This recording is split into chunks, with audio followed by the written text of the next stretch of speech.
Bogus పింఛన్ల ఏరివేతకు రంగం సిద్ధం. ఇటీవల 2-3 రోజులు బోగస్ పింఛన్ల ఏరివేతకు అధికారులు ప్రయత్నం చేశారండి. ఆ తర్వాత కొన్ని కారణాల వల్ల ఆ ప్రయత్నాన్ని ఆపేయడం జరిగింది. మరలి తర్వాత బోగస్ పింఛన్ల ఏరివేతకు రంగం సిద్ధమైందంటూ ఒక అప్డేట్ ఇచ్చారు. నకిలీ వైకల్య ధృవపత్రాలు గుర్తింపునకు కార్యాచరణ వేగవంతమైంది.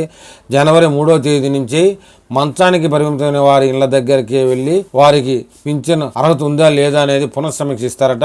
మిగిలిన విభాగాల వారికి ఫిబ్రవరి నుంచి ఆసుపత్రుల్లోనూ సర్టిఫికెట్ తీసుకురమ్మని ఆదేశాలు జారీ అవుతాయట.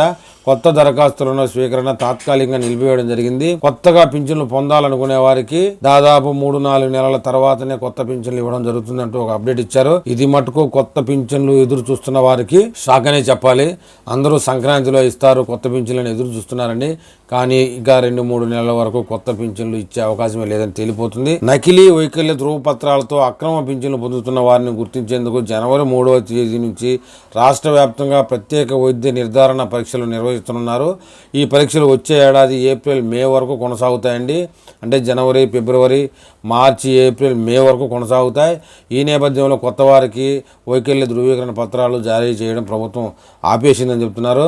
ఎవరైనా కొత్తగా వైకల్య ధృవపత్రాలు కావాలనుకున్నా కూడా పింఛన్కు అప్లికేషన్ పెట్టుకోవాలనుకున్నా కూడా ఈ 6 నెలలు కుదరదని దాని అర్థం అండి. వినికిడి లోపం, కాళ్ళు చేతులు సక్రమంగా పనిచేయడం లేదని తాము మంచానికే పరిమితమైనట్లు సమర్పించిన ధృవపత్రాల ఆధారంగా ప్రభుత్వ పింఛన్లు మంజూరు చేస్తుంది. గత వైకాపా పాలనలో ఈ వైకల్య సర్టిఫికెట్ల జారీలో అక్రమాలు భారీగా జరిగాయి. వైకల్య నిర్దేశిత శాతం లేకుండా ఉన్నట్లుగా కొందరు వైద్యులు అక్రమంగా ధృవీకరించేశారు. వాటి ఆధారంగా పింఛన్లు పొందేవారి వల్ల రాష్ట్ర ఖజానాకు భారీ నష్టం జరుగుతుందని చెప్తున్నారండి.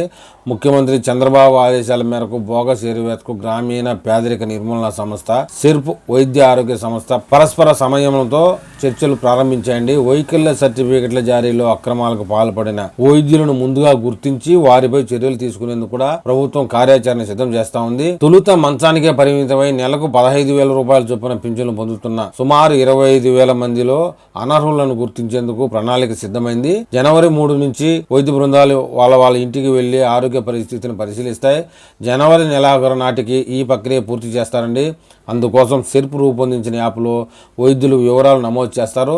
గతంలో సర్టిఫికెట్లు జారీ చేసిన వైద్యులతో కాకుండా ఇతర నియోజకవర్గాలకు సంబంధించిన డాక్టర్ల ద్వారా తాజాగా పరీక్షలు చేస్తారట.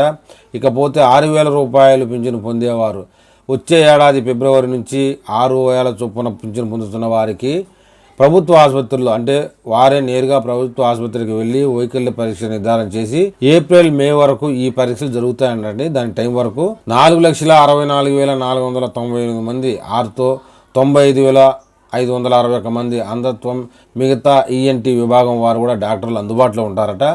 అయితే ఉమ్మడి జిల్లా ప్రతిపాదన ప్రకారం రాష్ట్రం యూనిట్గా వైకల్య పరీక్ష నిర్ధారణ చేసే విధానం వల్ల దళారుల జోక్యం ఎక్కువైపోయిందంటండి. అంటే డాక్టర్లకి ఈ యొక్క పేషెంట్లకి మధ్య దళారులు ఉండి 1,000, 2,000, 3,000 తీసుకొని వాళ్ళకి నకిలీ సర్టిఫికెట్ ఇచ్చేది గతంలో ఉండేది. అలాంటిది ఇప్పుడు లేకుండా చూడాలని అంటున్నారు. అక్రమాలకు పాల్పడే వైద్యులకు డిమాండ్ పెరిగింది. దీనిపై పునఃపరిశీలన చేసి ప్రభుత్వం ఉమ్మడి జిల్లాల ప్రతిపాదికన వైకల్య నిర్ధారణ పరీక్షలు చేయాలని అధికారులు ఆదేశించారండి. ఇందుకోసం వచ్చే దరఖాస్తులకు అనుగుణంగా ప్రతి 3 నెలలకు ఒకసారి స్లాట్ బుకింగ్ ద్వారా అపాయింట్మెంట్లు ఇస్తున్నారు. ఈ నెల 23న సీఎం చంద్రబాబు నిర్వహించిన సమావేశంలో తీసుకున్న నిర్ణయాన్ని అనుసరించి స్లాట్ బుకింగ్లను నిలిపివేసినట్లు రాష్ట్ర director of secondary health director A Siri శుక్రవారం ఒక ప్రకటనలో తెలిపారండి. ప్రస్తుతం ఈ ప్రక్రియ పూర్తయ్యే వరకు ఎవరికి కూడా ఎలాంటి డాక్టర్ సర్టిఫికెట్లు ఇవ్వకూడదని హుకుం జారీ చేసిందండి కూటమి ప్రభుత్వం. అంగవికలత్వంపై పింఛను పొందాలనుకునే వారికి 6 నెలల వరకు ఎలాంటి సర్టిఫికెట్లు ఏ డాక్టర్ ఇవ్వడనేది ఈ యొక్క అప్డేట్లో చెప్తున్నారు. ఈ బోగస్ పింఛన్ల ఏరివేత విషయంలో మరొకసారి అప్డేట్ రాగానే నేను మళ్ళీ వీడియో చేస్తానండి. ఆ వీడియో మీకు చేరాలంటే నా ఛానల్ని సబ్స్క్రైబ్ చేయండి, లైక్ చేయండి. మీరు నాకు ఏదైనా తెలపాలనుకుంటే కామెంట్ రూపంలో తెలపండి.